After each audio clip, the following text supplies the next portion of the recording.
我好想當局回答，我亦都想各位議員喺呢度在座咧，都諗一諗。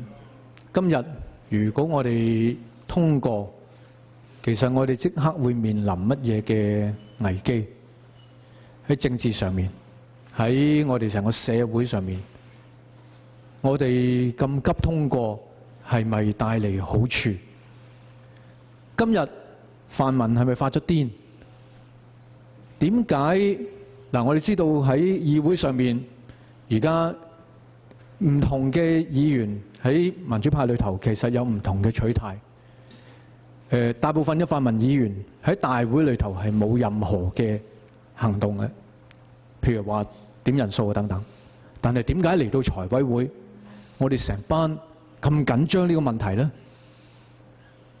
好坦白講，我哋睇到危機就喺前面。